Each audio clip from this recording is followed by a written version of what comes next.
Good morning, Vineet. Good morning, Councillor Flynn. How are you doing? I'm doing fine. How are you? Excellent. It's good to see you, Vineet. Yeah, as always, I hope things are well with you and your family. Thank you. Thank you. It's nice of you to say.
Good afternoon, everybody. Hi, Eddie. Hi, Vineet. Councilor Hey, Murphy, Matt. Hey, Matt. Kamish, Councilor Bach. Matt, Sorry, good morning. Great crowd.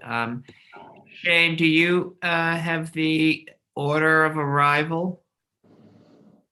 Hi, Mr. Chair. Yes, I'll share it with you right now. Dynamite. Yeah, I'll take care of it right now for you. Thank you, pal. Appreciate it. We'll get started in just a second, folks.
Okay, everybody, apologies. Just trying to print things out, but I have everything now.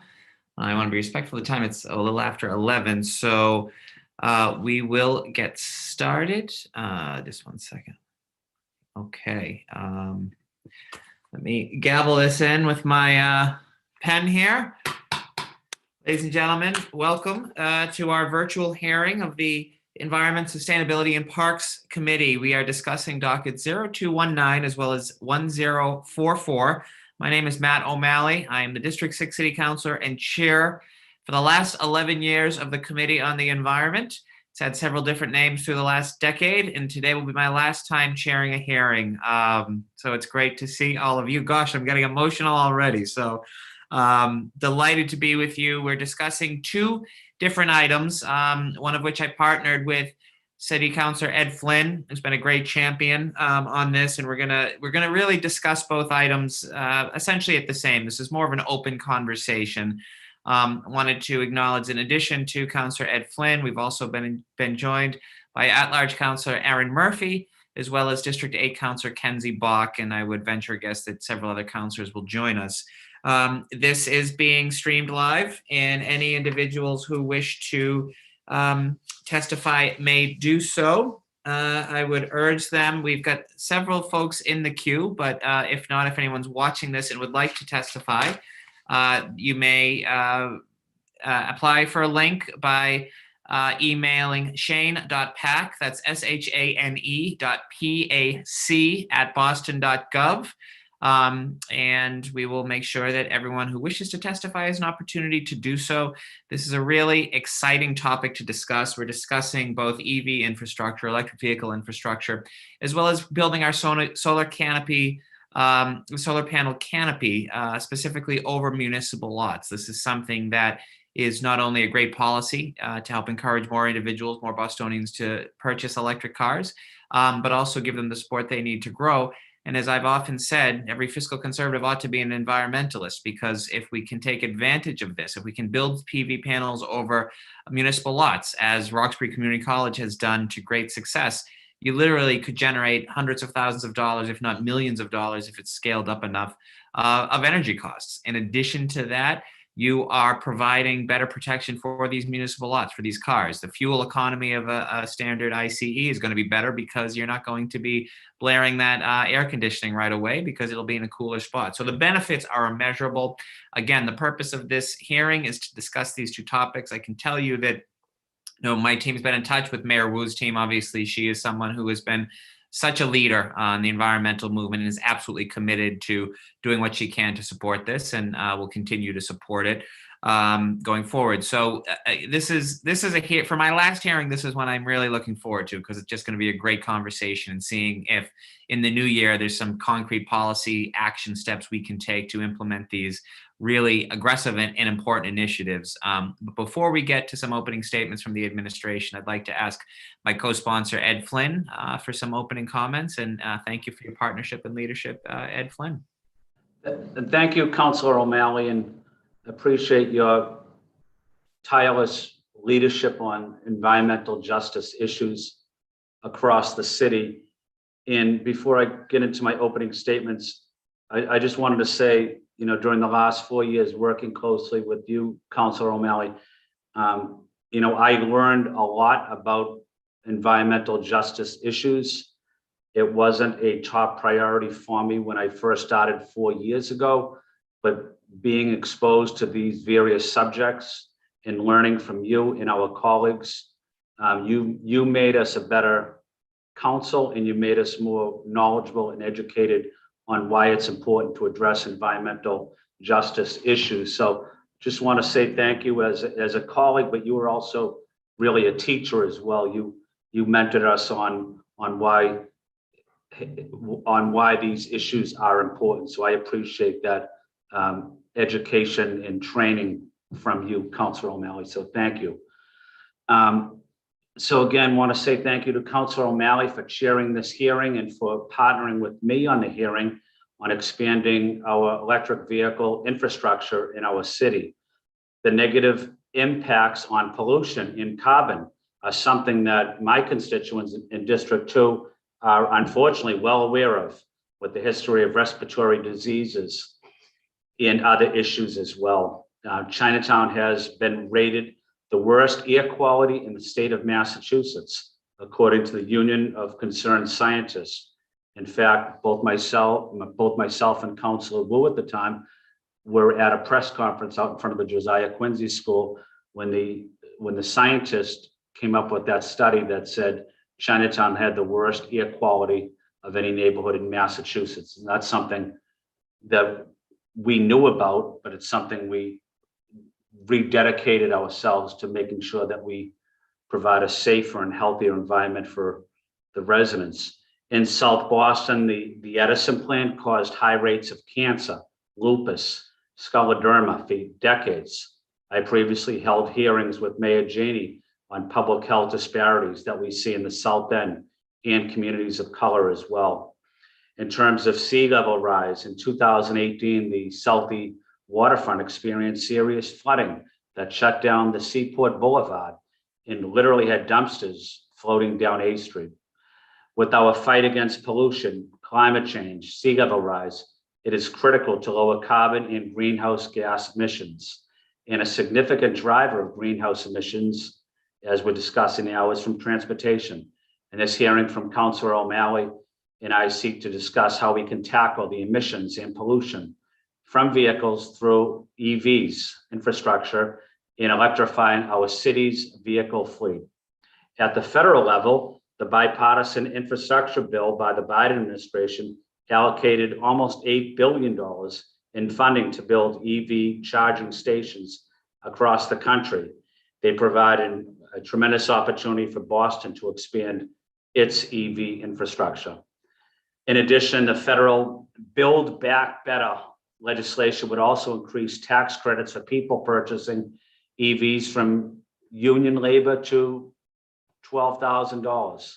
With funding and potential tax incentives from federal legislation and car companies transitioning to electric as well in the next years ahead, we need to talk about our vehicle fleet and whether the city of Boston can accelerate our expansion to EV infrastructure, whether that can be required at new construction developments in the city as well, but also at our municipal buildings, facilities, our schools, libraries, municipal parking lots, as well as street parking.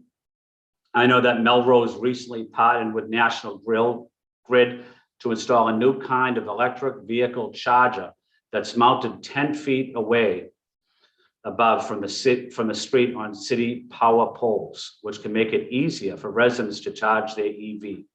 Perhaps Boston can consider something similar. I know that the city has plans to switch the municipal fleet to EVs as well. This means that we should have a high demand for EV in the future. We want residents who buy EV to be readily available charging stations for them to charge their electric vehicle, and allow residents who are even thinking about buying EVs to know that they can conveniently access a charging station nearby, hopefully. This is a timely discussion with federal legislation aimed at EV infrastructure, tax incentives, as well, and our car companies transitioning to electric.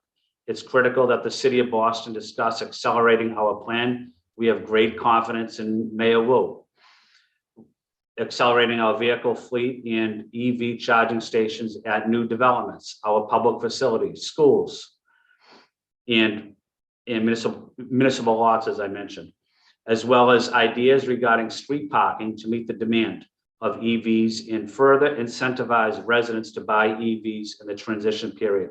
Councilor O'Malley, I'm looking forward to this conversation, learning from the administration team as well. Thank you for the administration team and our colleagues as well in the city council that also provide tremendous leadership on this important issue. Thank you, Councilor O'Malley. Thank you very much, Councilor Flynn. Councilor Kenzie Bach, do you have any opening statement? You are muted. Thank you, Mr. Chair. And it's definitely bittersweet to be with you for your last hearing of the committee. And I'll just echo Councilor Flynn in saying how grateful I, and I think the whole city is for your leadership in the environmental space. And it's going to be a big void for all of us to fill. So hopefully there will be many people stepping up to be the multiple Matt O'Malleys of the next term on the council. Yeah, just very, very grateful for that and glad to be here. Certainly I intend to be one of them. Yeah, and I would just say both of these are critical. Two quick notes is just, I think when we're talking about solar on municipal buildings, that the Boston Housing Authority should also be a piece of the conversation. And I know it's something that folks there are looking to lead on, and thinking about the intersection with the green jobs piece that we've all been working on with Chief White Hammond, I think is really important. And then with EV infrastructure, I mean, it just seems to me like, we want it everywhere and I think as we've modeled and as you really helped us model in the city, the same way that we started with saying, let's do carbon neutral buildings on the municipal side. And that helps us then drive the private world to doing that as well. Absolutely. I think mushrooming out our EV infrastructure and municipal lots and in terms of converting our fleet and then being able to say to private folks, go and do likewise, I think is very powerful. I also want to stress that to me, it's very important that we invest in EV infrastructure in lots, both municipal ones and private ones, in part because I do think there's a little bit of a tension where we don't necessarily want to lock down all the curb space in the city that's currently being used by cars for cars, right? Like there are places where it might actually be that we have other uses. And so there's a balance between making sure that EV infrastructure is super available. And then at the same time, we're not saying this has to forever be a parking space because we put an EV hookup in. So that's definitely a kind of creative tension that I find myself thinking about in this space. But just super grateful for this hearing, both such pressing issues. And again, Mr. Chairman, really grateful for your leadership. Thank you so much. And thank you for your great partnership, Councillor Bach. Councillor Murphy, did you have an opening statement? Yes, thank you. And thank you to you, the chair, Councillor O'Malley, for holding this important hearing. And also I feel fortunate that I have had this short but meaningful time with you on the council, not the 4 years that Councillor Flynn has or 2 that Kenzie Bach has, but definitely echo what Councillor Flynn said about your passion and leadership on environmental issues. And I definitely look forward to this conversation today and also the many more I know the council will continue to have in this upcoming year. So thank you very much. Well said. Well, thank you all, colleagues. I appreciate it. So again, we have 2 different dockets that we're discussing here. One on sort of EV infrastructure, which is a specific hearing order authored by Councillor Flynn and myself, and the other on solar panels. So again, it's similar. Many people will be saying the same things. I want to try to frame the discussion. So we're going to begin with a focus on EV. We have a number of great leaders, colleagues, friends, partners in the work from the administration. Of course, Chief Mariama White Hammond, Vineet Gupta from BTD, David Musselman, who is with Director of Municipal Energy Unit to the solar panels and municipal lots. Neil Janelowitz? Close, Janowitz. Janowitz, sorry, Neil. Neil That's all Janowitz right. Jr., who's with ISD. I think Matt Warfield from BTD is with us. Ruth Lazier is part of our expert panel. She's a Co-op Boston Metro East Community Liaison. And of course, Brian Glasscock with ISD. So I guess- Councilor BPDA. I'm so sorry, Brian, BPDA. I should know that. That was an old hat. But I think Brian and Vineet are the only 2 who have been in this building longer than I have. So I should have, so I'm going back to the old days, but great to see everybody here. So I guess for the EV, is that Chief White Hammond, did you want to sort of kick things off? Vineet, I'm going to just throw to you guys. We'll just have an open conversation. Sure. I'll just share a few opening statements. So hello, my name is Reverend Mariama White Hammond. I'm the Chief of Environment, Energy, and Open Space for the City of Boston. I want to extend a thank you to the entire council for having me here today. Thank you to Councillor Flynn for co-sponsoring this hearing. And I want to say a particular thank you to Councillor O'Malley, who has shown great leadership in this committee for many years. I'm thankful to have been able to work with you in the environmental and open space issues in my time in this role. You've elevated these issues such that we will never go back to the days when it was hard to get people interested in these crucial matters.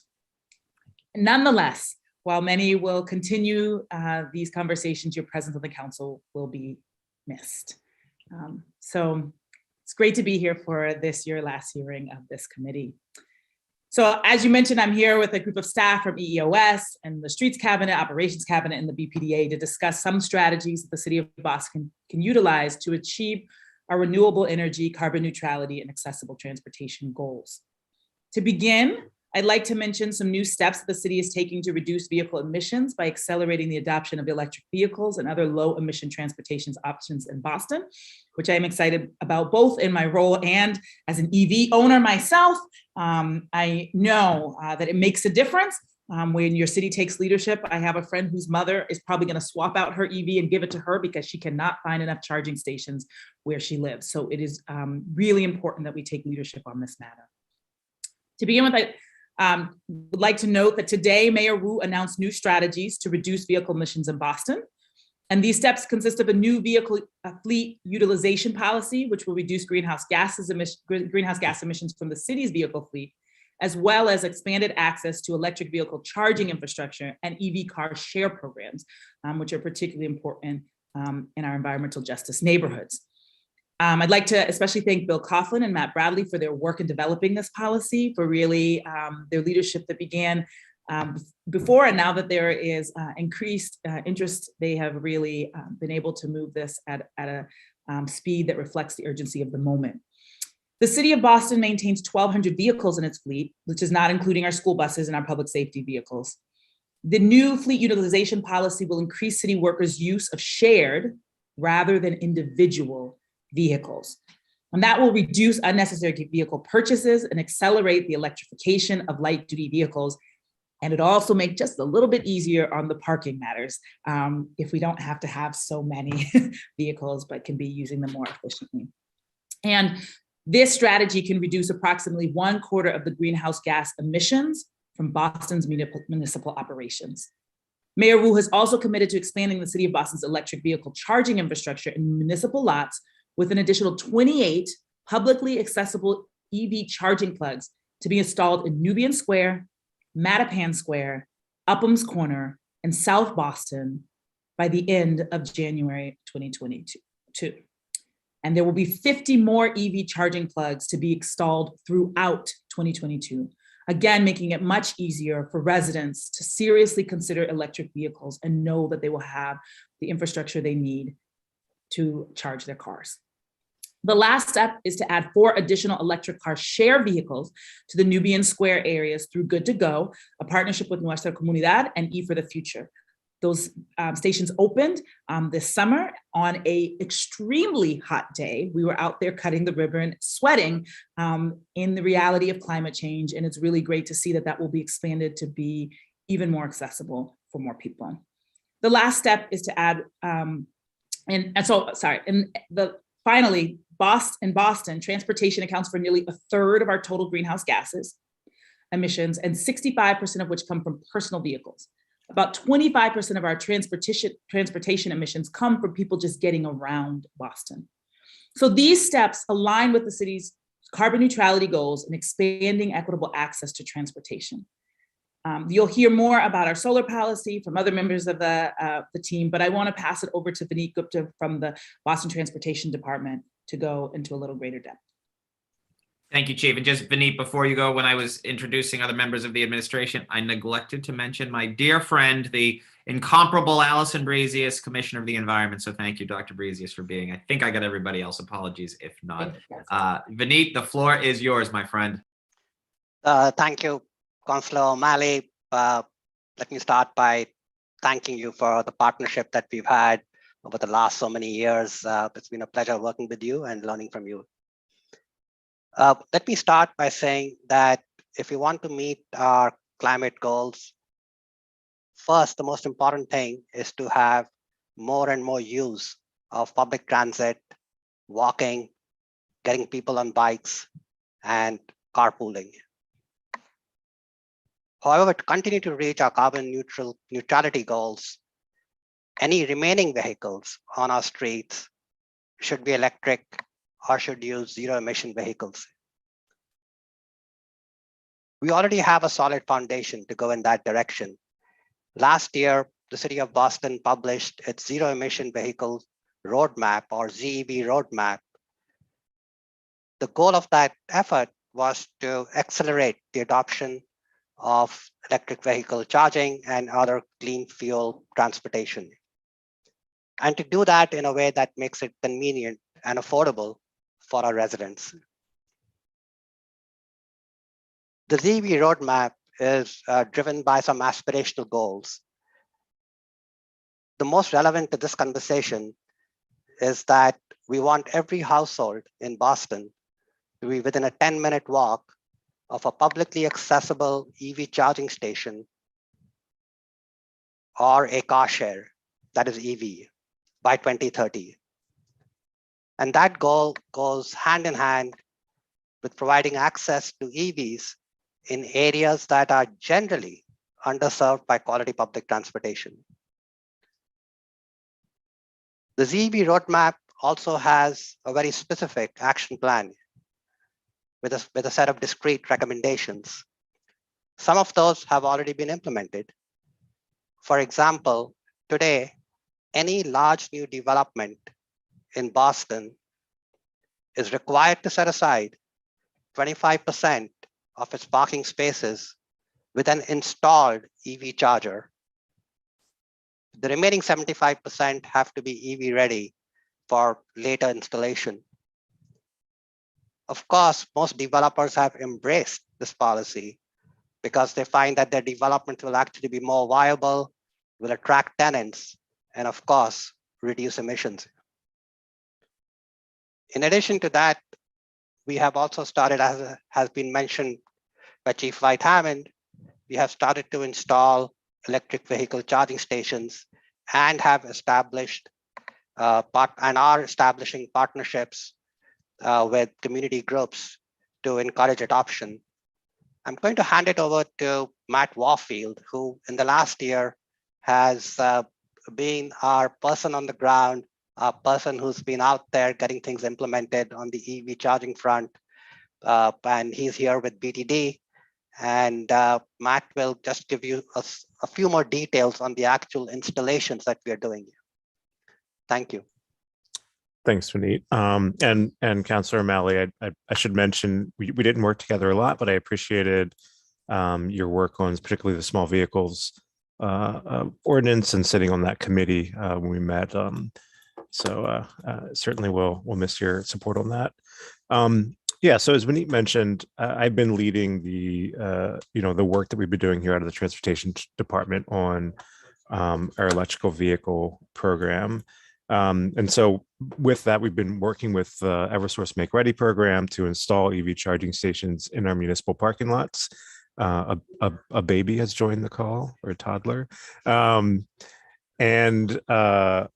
so, as was mentioned, our first, so we first launched in JP a while ago, Jamaica Plain, and then our next set of installations are in Roxbury, Mattapan, Dorchester, Hyde Park, Brighton, and Alston.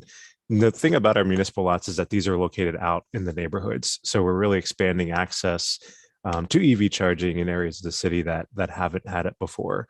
If you look at a map, most of our EV charging is concentrated downtown and around areas of Back Bay and South Boston, South End.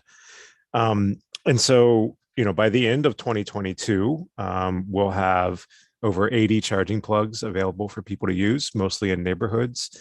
And we're also installing a couple of curbside locations. We've had charging stations on Cambridge Street for a number of years now. And we're expanding that slightly through our Mobility Hub project, the Go Hubs project, as well as in partnership with the Good to Go car share program near Bartlett Station. We're going to be adding another site there as well. And, I think one thing to note that we've been doing here is we've really been using public money and resources to expand this program as much as possible, working with Eversource. They are covering all the costs of the infrastructure. We've been taking advantage of state grants when available. We do currently have a grant submitted for level 3 DC fast charging, which are the quick charge chargers, significantly more pricey than level 2, but we would be able to install those in some lots if we get that grant. In terms of curbside charging, we do have a draft policy developed, and I think what was noted by Councilor Bach is that we want to consider where we can locate curbside charging stations because it's a significant investment, and we don't want to lock a curb into being used for car parking over the long term. And there's also a lot of limitations around street width, the items that are in the furniture zone, and just maintaining accessible pathways throughout our city as we're considering these. And we have certainly looked into streetlight charging and other things like that. And there's always issues that arise that would need to be addressed in terms of first of all, it's once we start tapping into streetlights, there's that risk of affecting a basic service that we provide to the city, which I know has been a concern. We have thought about ways to, at least on a temporary basis, allow residents to lay a cord from their house to charge their vehicle. That's a similar program that's been done in Seattle and some other places, where you use a ADA qualified cord cover, that while it's in use, they could do that. So we have a draft guidance on that, but it's just still in review. And like was mentioned, we're partnering with the Good to Go EV car share program. And we're also looking at ways to change our delivery vehicles as well. So we'll be launching a pilot e-cargo bike delivery program here come spring. And I think it's worth noting that there's been a lot of interest from other departments. We've spoken with Boston Public Schools, with Rex and Park. There's a lot of assets that the city owns out there that are off-street facilities. And at BTD, we can really only address and manage our BTD-owned assets. So I've been able to provide guidance and have conversations, but we don't have we can't manage the assets that are on Boston Public School property. So there is a need to combine this effort that can cut across agencies to some degree. And with that, I'll pass it back to Chief White Hammond. Thank you, Matt, for providing that additional information. So as has been noted by Councilor O'Malley, we are looking both at EVs and also how we can expand solar. And so solar is another exciting opportunity to reduce our emissions and increase renewable energy production in Boston. And so we'll be looking particularly at solar roof arrays and solar canopies in municipal properties. Renew Boston Trust is a creative financing mechanism that allows us to purchase materials to generate renewable energy and retrofit our buildings with the money saved on our energy bills. We are in the process of moving that forward. And this program is exciting, and particularly because it's self-funded, because the savings from the energy efficiency and renewable energy measures pay for themselves, as well as other measures that may not move forward if it didn't have resources available. So I'm going to pass it over to David Musselman, who's in charge of the Municipal Energy Unit, to speak more in detail about this program and the exciting place that it is right now. Thank you. Councilor O'Malley, I also wanted to thank you for your leadership on community choice electricity, which is also a program I have responsibility for, and we're very pleased that it's out in the community and is saving our customers a lot of money, and will save a lot of money over the next 6 months as we've seen Eversource's rates go very high. I've been working on Renew Boston Trust for the last 4 years that I've been with the city. We've completed our first phase. We are in construction on the second phase and in development of a third phase. And so far we've spent or invested about $25 million. We are saving about $1.1 million a year in just straight energy savings. We also know that there are other sort of unquantifiable savings from reduced maintenance, plus we've improved the buildings. in which we've done the work for both the workers in the building and our residents who use the buildings. In phase 1 and 2, we also reduced the carbon emissions from municipal operations by about 1.5%. So this is a pretty significant program. It's allowed us to expand beyond the traditional capital budget and to do work that needs to be done, but work that also advances our carbon goals. When we began Renew Boston Trust, we identified 266 buildings that are in the inventory of buildings that we can work on. And so far, we've been through about 36 of them. Our next phase will get into another 9, I think, on a deep dive. And then also we'll be looking at additional solar installations on about another 16 buildings. As a part of phase 1, we did install 3 solar installations, 2 rooftops at community centers. The Tobin and Roslindale community centers each have now rooftop solar. And we did 1 parking lot canopy at Boston Police Headquarters. With the completion of phase 1, that installed about 261 kilowatts of capacity. For phase 3, as we started looking at what we would do, we started with 30 buildings. We eliminated some of those based on some desktop audits, which identified too much shadow or insufficient space because of all of the other equipment that was on the roof, or the roofs were simply too old and we knew they would have to be replaced during the lifetime or the lifetime of the PV array, and we didn't want to have to go in, take it out, replace the roof, and then try and reset it. That greatly hurts the economics. So we're down to reviewing 19 sites. We're doing physical audits on those to make sure that they're structurally sound enough and that there aren't any sort of hidden issues that we would uncover when we started putting a bunch of equipment on the roof of a building. The 19 sites include 16 schools, or about 13% of the school buildings that the city of Boston has.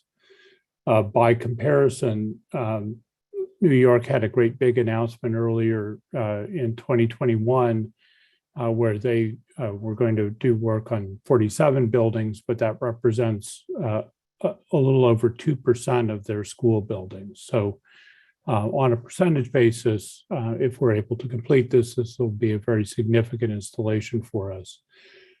If we're able to install all of it, it would add about 8 megawatts of solar capacity and generate about 8,700 megawatt hours a year, or about 5% of the city's current electric consumption for its operations.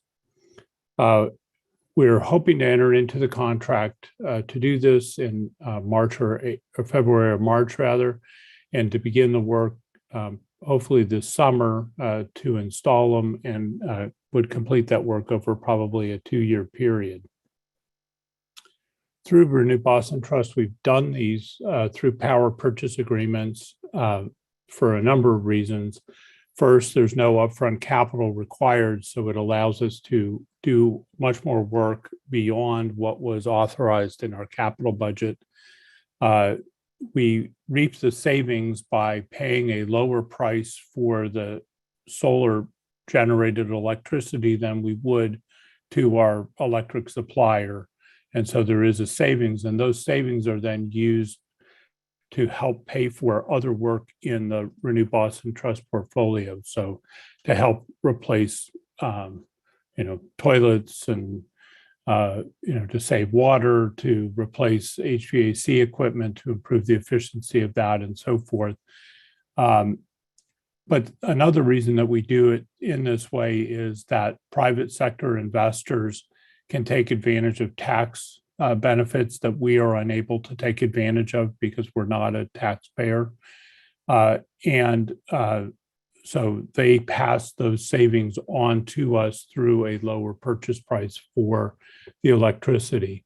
And we also are receiving the benefits of the smart incentives, and those are used to reduce the costs. The PPA provider is then responsible for the operation and maintenance of the facility over the 20-year contract period. So that's also something that we don't have to be responsible for, and they have a proper incentive to do the work because they don't get paid if they're not generating. The solar power that we get is net metered, so that if we generate more than we would use at a particular facility, it is sold back to the grid, and that further offsets our price. Although in the most cases, our generation does not exceed the use at the particular building. We expect to use solar in additional buildings in RBT. And we also think it's a useful model. One other project that I'll mention that we've gone out in the past couple of weeks for is a request for qualifications for a photovoltaic and battery storage facility at the Moon Island Fire Training Center. This will provide power and also resilience at Moon Island, but also very importantly, it's going to provide a site for Boston firefighters and firefighters from surrounding communities to actually train with actual equipment that they're now seeing out in the field. There will be both a commercial size battery installation and also a consumer size, like a Tesla Powerwall, so that they can actually train on how to respond to fires and what to do when they see storage in place. And we think that the RFQ process that we're pursuing there will be something that we can use to help other departments, such as schools or transportation or parks, if they decide to go out and do additional PV procurements. Thank you. Thank you, David. Rev, is that all from the administration? We'll get into great dynamite. So thank you all for framing that really, really well. I'm going to begin with my line of questioning and ask my colleagues to have it focused on EV charging for this first round. And then I know we have Ruth Lazaire, who's going to give a presentation. I believe Alphonse Knight may be joining us as well. So that's more specific on I believe some of the PV stuff, right? The solar stuff, Ruth. Okay, so we're going to do questions from counselors, then we'll get to you, Ruth, and then we'll get into questions on PV. I guess I'll kick things off very briefly. So we're at 80, Matt, we're at 80 EV plugs in municipal lots right now. And how, how well used are they, I guess? I would imagine anecdotally, as someone who's driven an electric vehicle for the last number of years, I'd often park at Cambridge Street just because I didn't have a level 2 charger at home. And I wanted to show that it was being used so that the city would build more of them. And now it's, very difficult to get a spot there. So what's the usage been of those, would you say? Sure. Yeah, absolutely. So right now we have just 10 plugs. So we have the ones on Cambridge Street. Oh, and then we have 3 stations in the JP lot. Yeah. By the end of, right now we're installing an additional 28 plugs. And so those will be active by January. But throughout 2022 is when those additional stations will be installed. But yeah, so the ones that we do have active right now are very popular. I don't know if you've seen the ones in the JP lot. They're often utilized. We've already gotten requests to see if we can expand them, add some additional ones at the lot. So the demand is certainly there. I get inquiries from people that say, I would like to purchase a EV. Are there going to be more charging stations becoming available? So very, very highly used. I would say I get one email or phone call or direct message a week saying, I live in a multifamily union or multifamily building. I don't have a driveway. I would love to have an EV. When can we get them? So I think that's really exciting to see. We're going to go from 10 this year to 80 a year from now.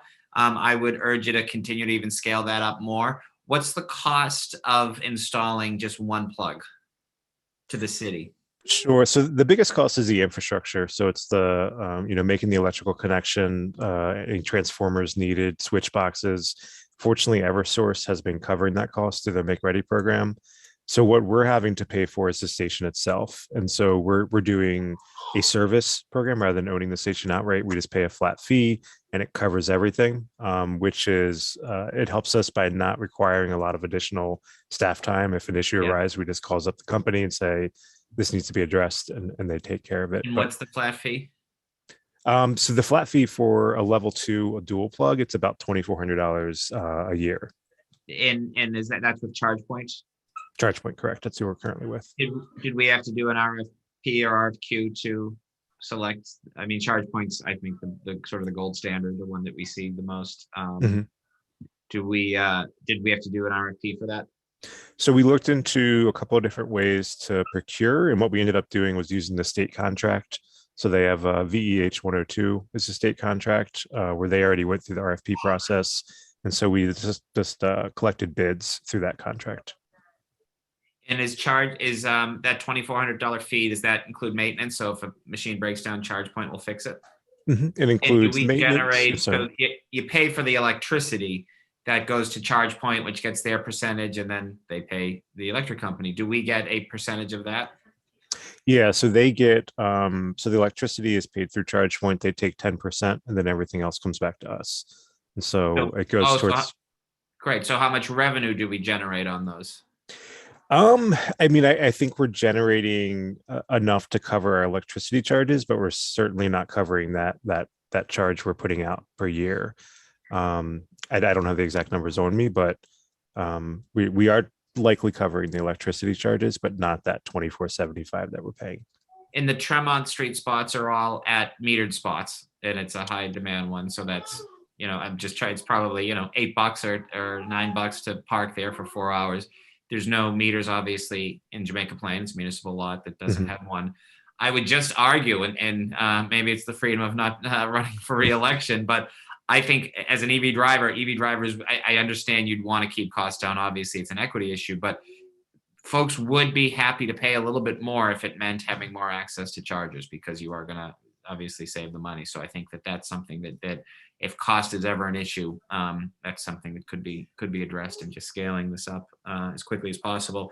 And then my last question for this round is, with the president's infrastructure bill, there's obviously $7.5 billion, I think, earmarked for the entire country. But Vineet, I see you nodding your head. Has there already been sort of ideas on how we can leverage some of that that's specifically earmarked for growing out this network, of how we be able to grow the number of sites and neighborhoods? We've started that discussion, and with Commissioner Busius and myself, we'll be following up on that.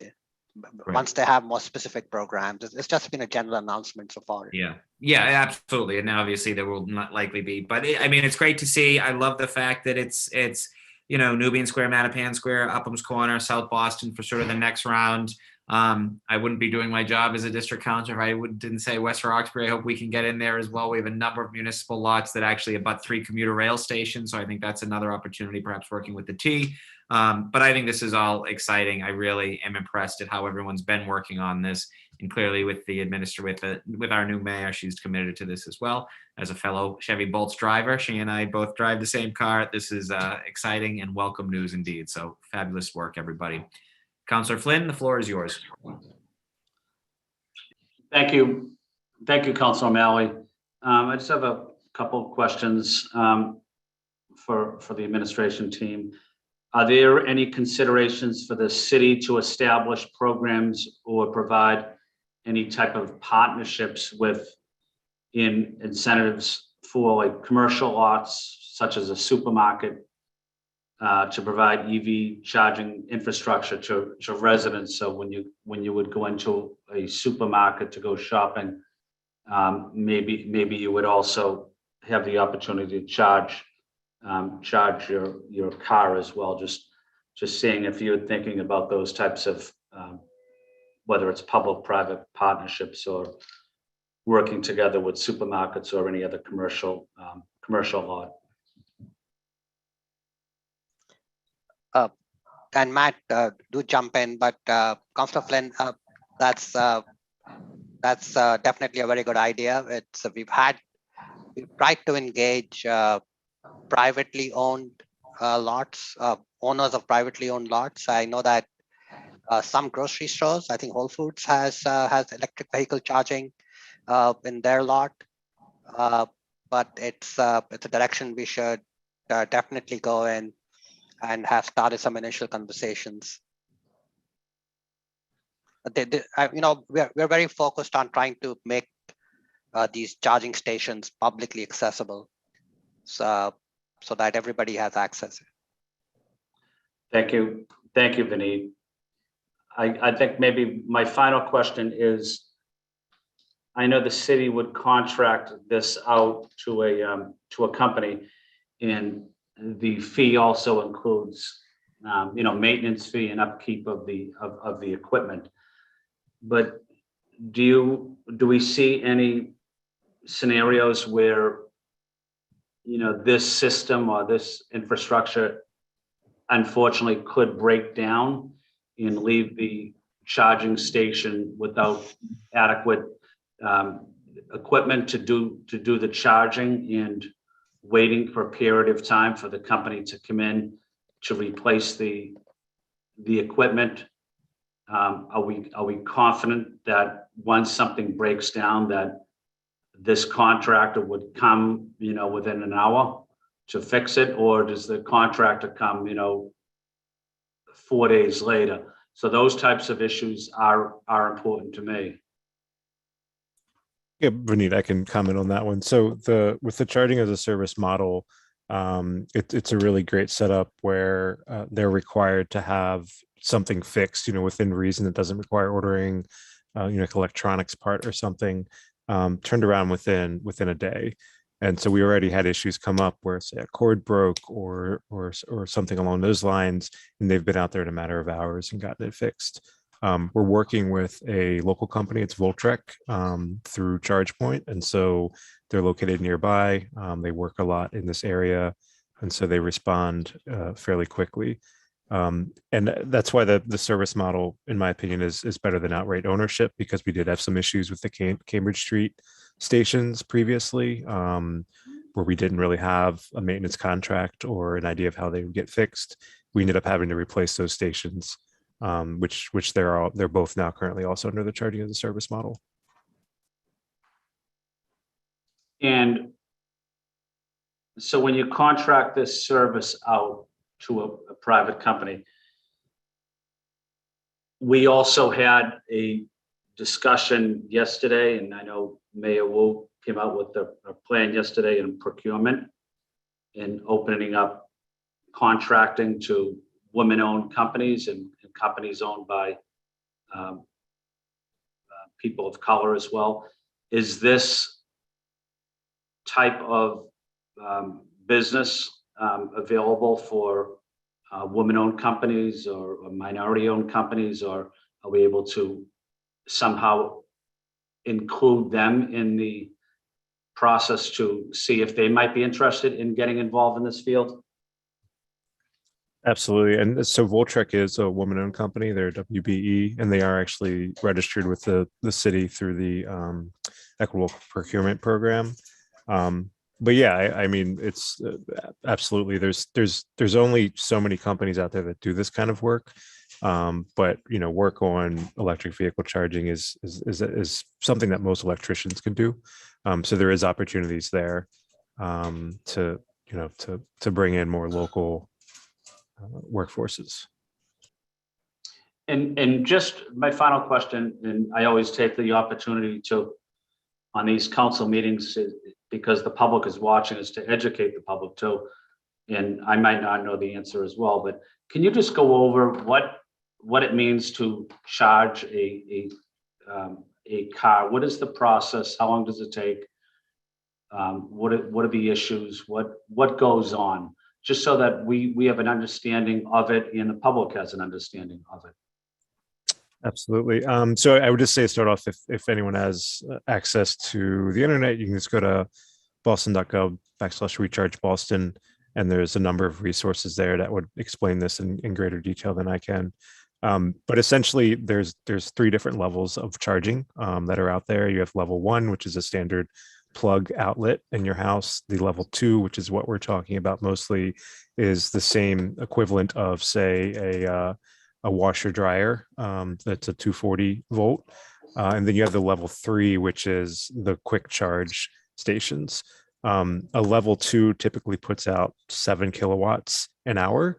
And so if you think about when you're looking at an electric vehicle, you look at the capacity of the battery, and that'll tell you how long it'll take that vehicle to charge based on what the output of the charging station is. So an example, we own a Pacifica plug-in hybrid. We have a number of kids, so we need a large vehicle. It's a 16 kilowatt battery, and using a level 2 station, it takes us 2 hours to fully charge it because you have the 7 kilowatt output, 16 kilowatt battery, and so the add up from there. The fast chargers are anything from 50 kilowatts to 150 kilowatts. So again, you can do the math to see how long it would take to charge. But it's also the type of vehicle you have and how fast it can receive that charge. So some older model Nissan Leafs can only take like 3 kilowatts an hour. But as new models come out, they're more efficient. They can charge more quickly, along those lines. Thank you, Matt, for those answers. I appreciated it. It was very helpful. Councilor O'Malley, I have no further questions. Thank you. And just to that point, the technology is evolving in such a way that they literally have these like hyper fast chargers in places in Europe, which is not terribly unlike the amount of time it would take to fill a gas tank with gasoline that can actually get a really good charge. So we're seeing the technology evolve very, very quickly. I'm very excited to hear that there's a level 3 charger in the horizon for Boston. Councilor Murphy, did you have any questions?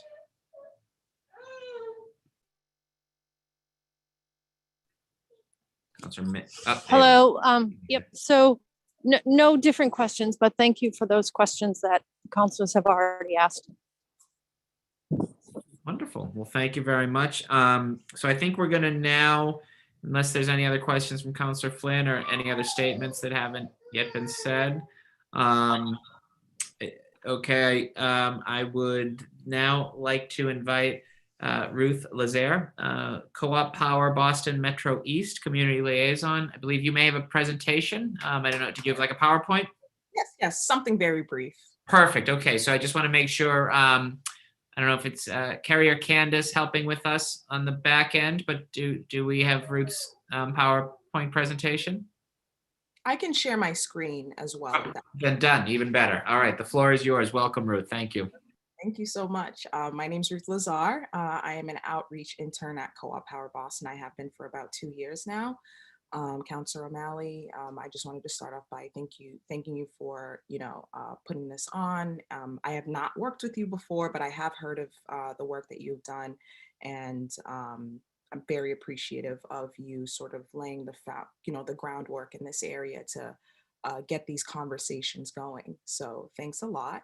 And it's such an honor to be amongst all of you today, especially Miss Mariama. It's great running into you all the time.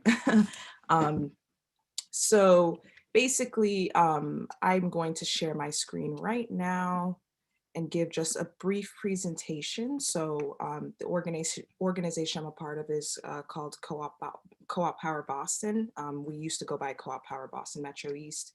And we basically are a community energy co-op that's working on building energy infrastructure in Boston. We do have other co-ops in other parts of the state as well, but for these purposes, of course, we're just going to focus on Boston. So of course, we're very much in support of installing solar infrastructures in terms of solar canopies and rooftop retrofits. So basically, just to show you what kind of activity that this infrastructure can create. It's more than solar panels. It starts a movement. It empowers people who have for a long time historically been disempowered. So that's sort of a perspective that I want to highlight about the importance of supporting these measures going into the city of Boston, is that there's a lot more that can come with them rather than just, reducing an energy bill. So basically, we work with communities, local communities and municipalities in the Boston area to implement, their solar energy plans by helping them walk through the often arduous process of figuring out financing and, getting people to come together and rally behind, something like this. So the more solar that we have in the city, the better, because this will allow more people who often are left out of the conversation to be able to participate in Boston's energy transition. This isn't something that the city can do alone. It needs the support, of course, of the community members, and that's what we're here for. So just to show you, this is just a highlight of some of the things that we have accomplished. And this is just really to display, what supporting measures like these in the city can really spur in terms of community engagement, getting people to come together and growing their economies and, getting rid of, bad things, harmful things for them within their communities, such as, pollution or extreme heat waves and things like that. So this is just, something that shows what investing in these infrastructures can do in a community. It really revitalizes an area. So if that's a goal for Boston, of course, then this idea is a no-brainer. So basically, we can always work together with the city of Boston. We focus mostly on low income and communities of color as well, because they are often the ones that are, last in the conversation or not really considered. And they're going to be the ones that would be suffering the brunt of the effects of climate change. So we try to make sure that we make them front and center as well, because, you're only as, good as, the least taken care of person in your group, basically. So we can't really talk about achieving goals of being net zero by 2030 or 2050 if we don't include these often excluded groups in these conversations. So we know that municipal buildings and parking lots are found everywhere in Boston communities, and utilizing these spaces for solar can expand our capacity to do more of this kind of work and to increase resiliency in the communities that they serve. So the great thing about the solar infrastructure is that it's very flexible to fit the needs of any site. You can scale it up, you can scale it down, you can do a canopy system if you don't have a suitable roof, or you can do a roof if you don't have enough parking spots. So it really is, we don't really have to reinvent the wheel here when it comes to implementing this in our city. This has been replicated across the country in many different cities. As you can see, I included some photos here of, parking lots, parking lot carports, and solar on government buildings as well in different cities across the state. So it's not too, it's a very, very flexible thing. And that's what makes the process a lot quicker in implementing these as well. So, of course, the benefits of supporting solar infrastructure in Boston is that it can provide long-term savings, job creation, economic growth, reducing the island heat effect, which seems to be getting worse every single year. I know when I used to live in South Boston as I was probably about 7, 8 years old. I remember it was extremely, extremely hot, usually during the summers, and the pavement and not a lot of trees and things like that. So having those carport infrastructures can definitely help with that. Building resilience in the frontline communities before it's too late. And it will, we as a city are always talking about wanting to make Boston net zero by 2030. So we definitely, in order to achieve that goal, this is something that we definitely have to support, expand, and scale. So yeah, that's really all that I have. If anyone wants a little bit more insight in terms of how we sort of, incorporate the community and solar together within Boston, feel free to reach out to myself or Alphonse. Alphonse was not able to make it today, unfortunately, but he definitely expresses his support for this. And I definitely am all for it. And I'm so excited to see where Boston is going to be within the next 5-10 years with all of these new infrastructure changes and things. And Boston's always a city that's changing. So I'd love to see, what it's going to be doing in the future and in a more inclusive future as well. So that's all I have for today. That was wonderful. Thank you so much, Ruth. Really appreciate it. And please stick around. We may have some questions for you and want to obviously also invite you if there are any questions when you get into the specific PV panels, solar panels discussion, but really appreciate your great work and delighted to be with you virtually. So I'm going to start with you, David. You talked about, I think,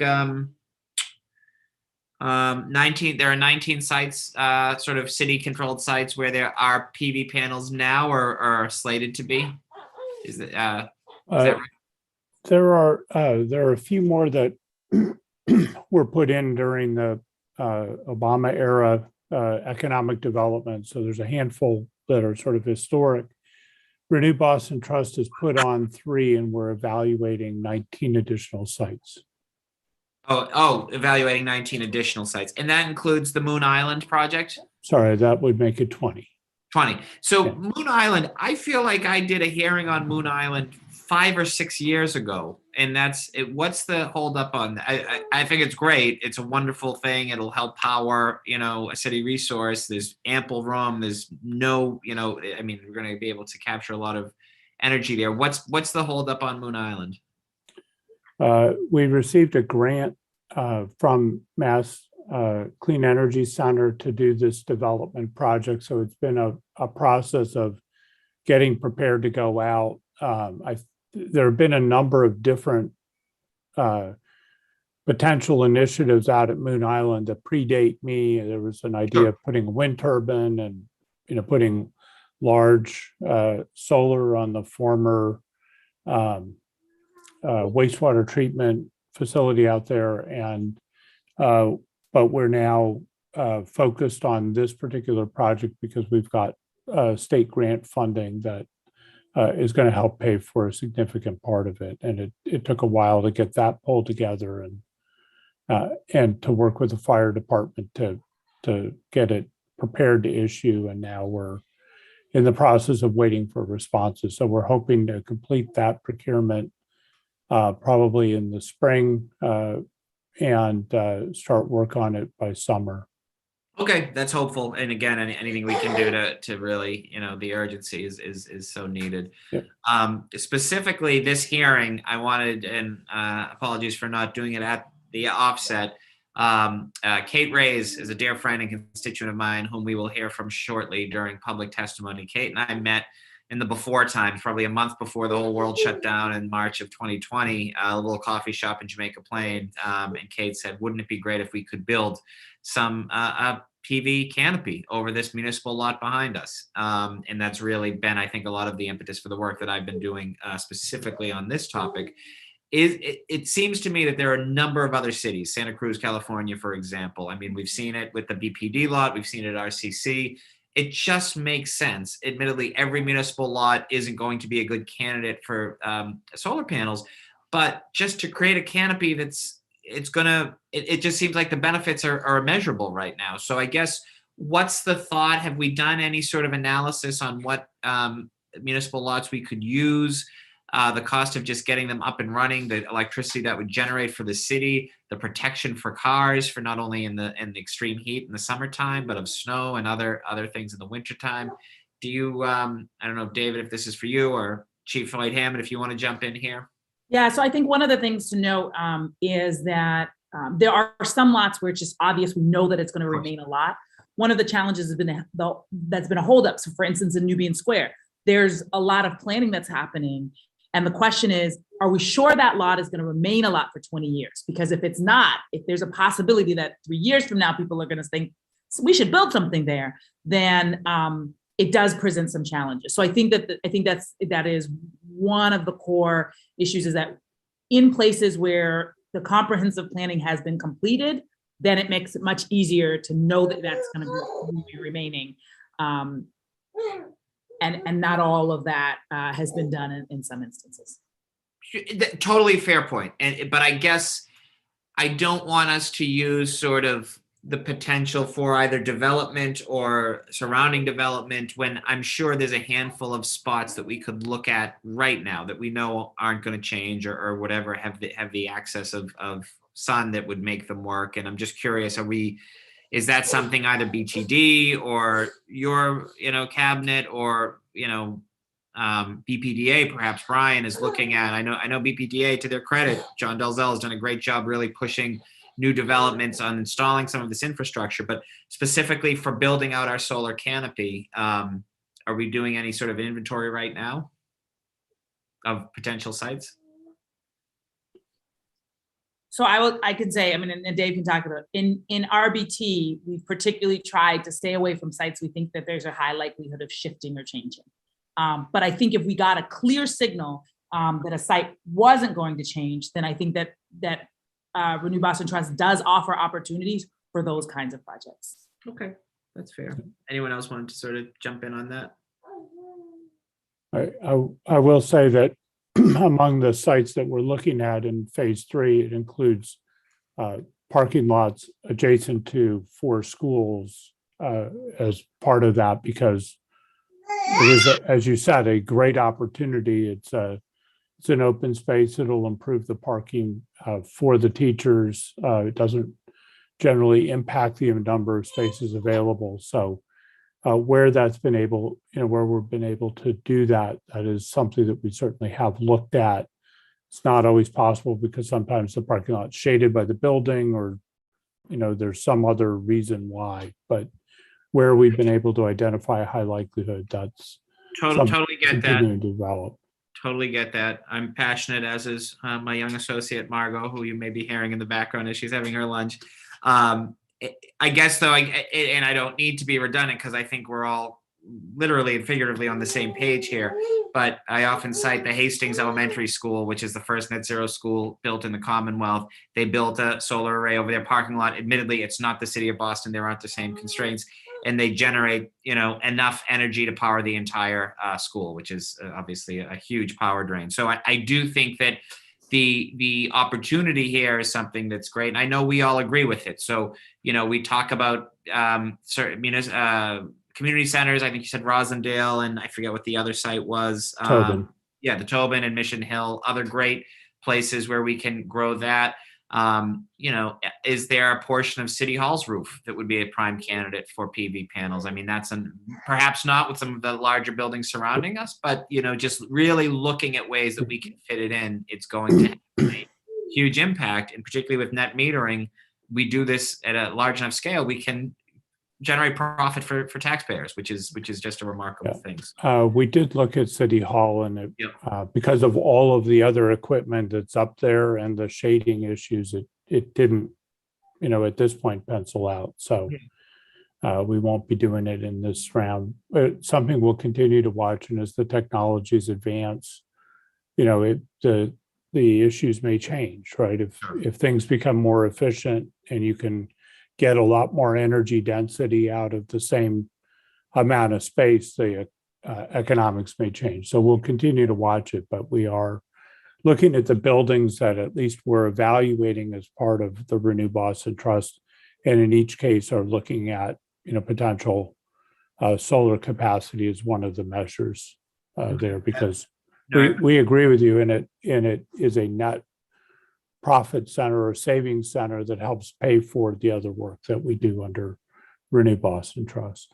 And you are, please go ahead. I was going to say it's also worth noting, Councilor O'Malley, that until phase 3, schools were not deeply included in Renew Boston Trust because they have their own challenges around construction. And so this will really be the first go round of really trying to figure out how we get all the construction done while the kids are not in the building as much as we possibly can. And so I think that But I do know, in speaking with Councilor, to keep speaking with Mayor Wu now, she is really invested in seeing out how we can accelerate more renewables with BPS. And so I think that that will give us even more, this first round will give us some clear information. And I think her priorities will also give an additional impetus to really see how we, particularly our school buildings, are taken to the next level in terms of their net zero, as you were mentioning with Hastings. Great.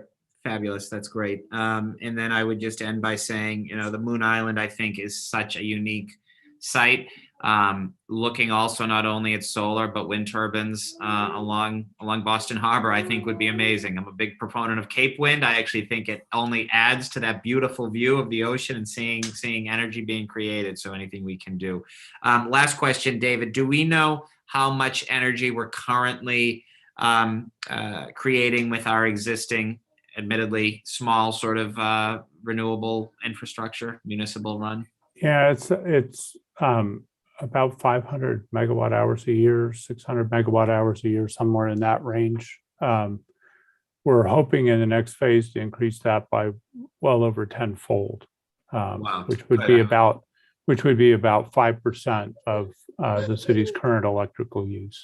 Well, I think that is an aggressive but an achievable goal, and absolutely add my voice to support it. If we could say 5% of our power is being created through municipal and renewable infrastructure, that was something that I know would be something we would all be proud of. So I love big goals, and I love doing what we can to support them. And I hope in my next role I'll be able to support it as well. So thank you for your great work. Councillor Flynn, did you have any questions specifically on solar panels? Thank you, Councilor O'Malley. I don't have any specific questions. I listened to the conversation, learned a lot about the conversation. Just want to say thank you to the administration team that's here and in the community as well.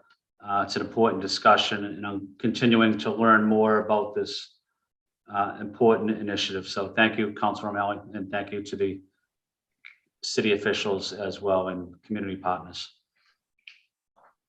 One last thing, I do think, I know that PFD is not on the call, but I do want to note that a lot of the work that we do requires a really strong partnership with PFD.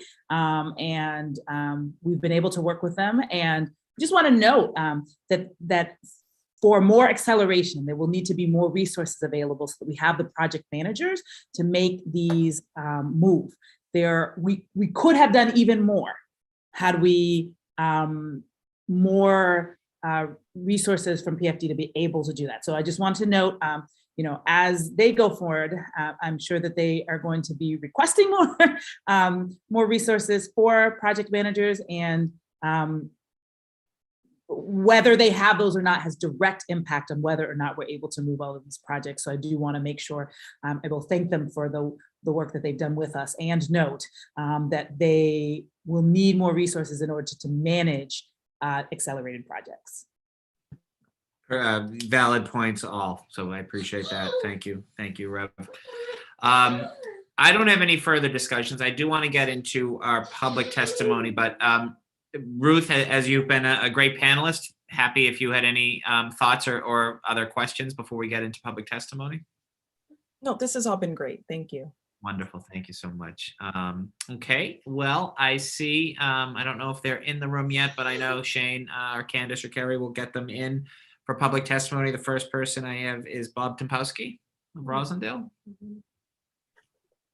And then Loie Hayes, Malia Khan, and Kate, and my dear friend Kate Reyes. Well, they're all my dear friends, but Kate was the one that helped join us.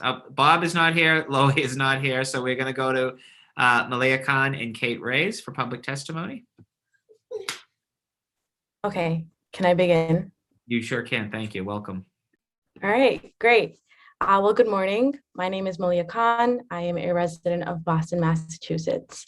And first, I just wanted to take the time to thank and express my appreciation to Councilors Flynn and O'Malley for your leadership in filing these dockets.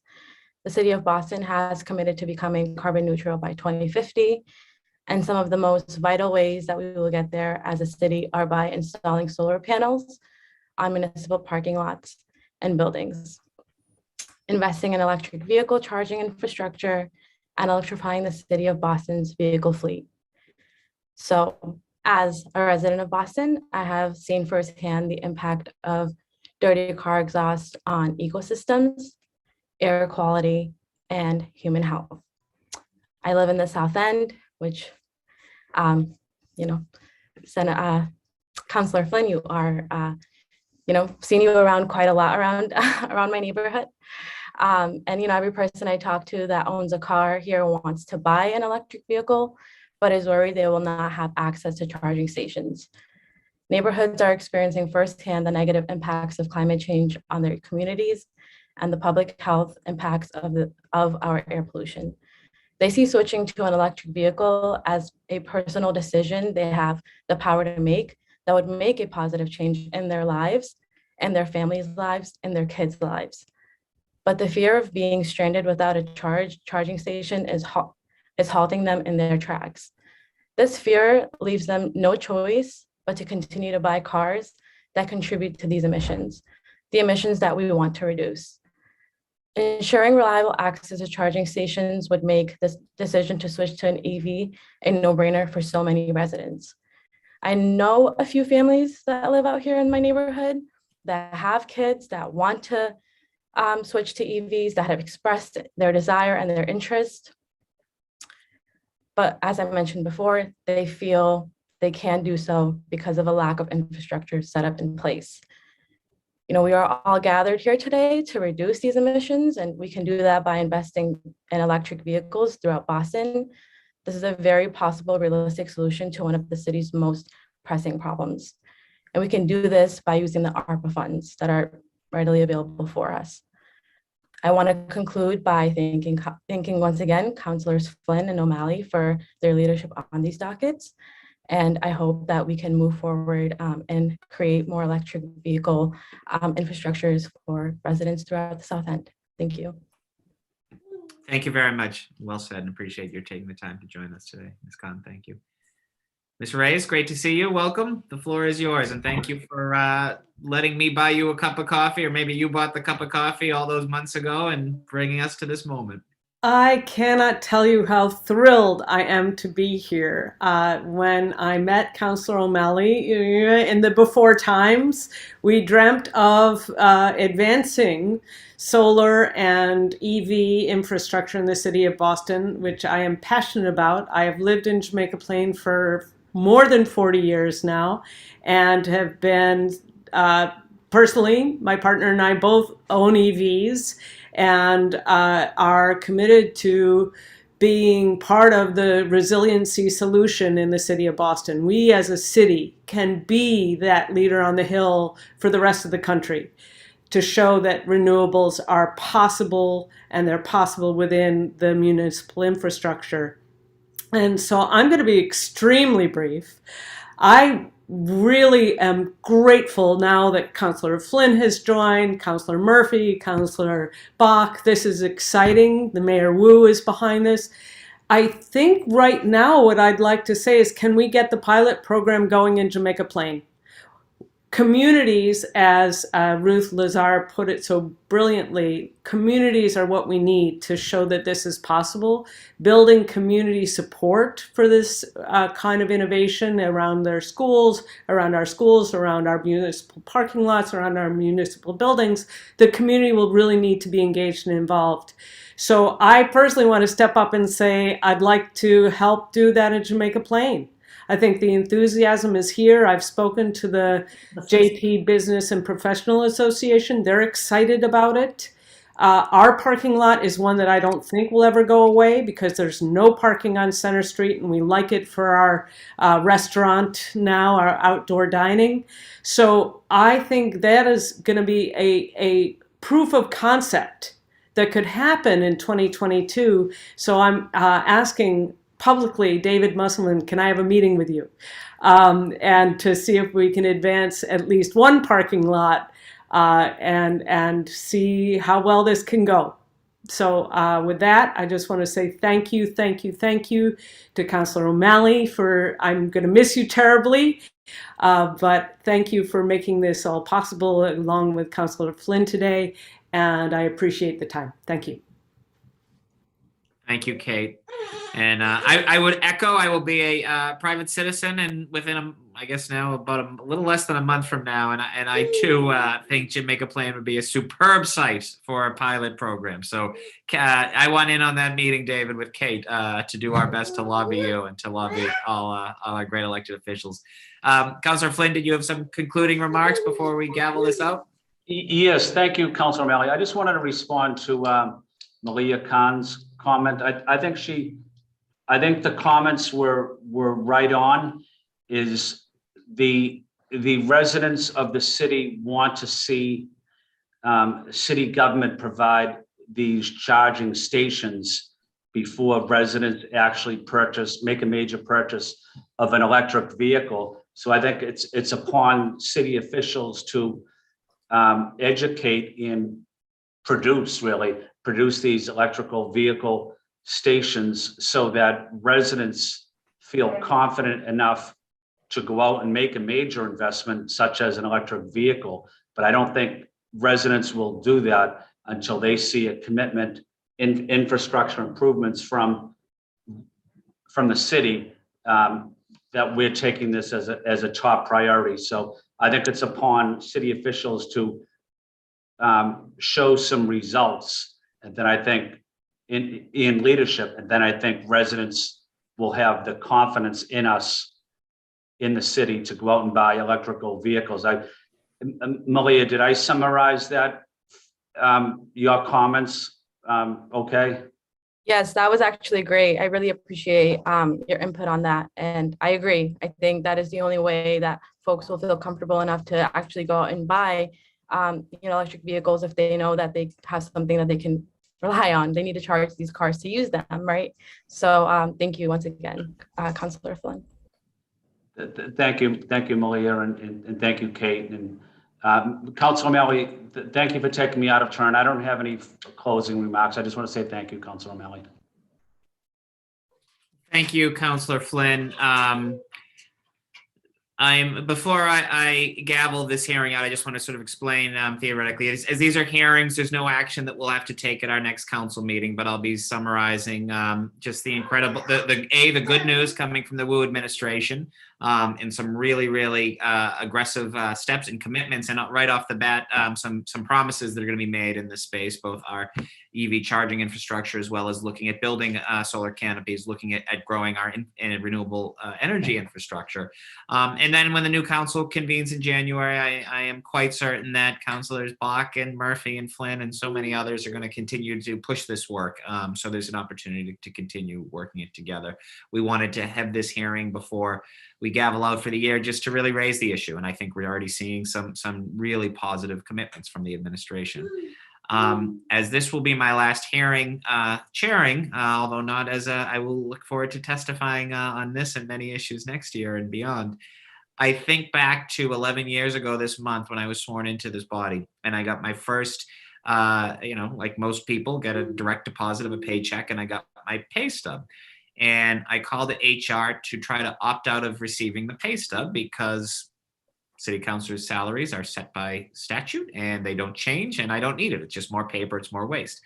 And I couldn't opt out of it. There was no mechanism in place in 2010 to opt out of getting a pay stub. It was one of the first resolutions I did. It took an act of the council to allow for the nearly 20,000 city employees to at least have the opportunity to opt out of getting a paper pay stub.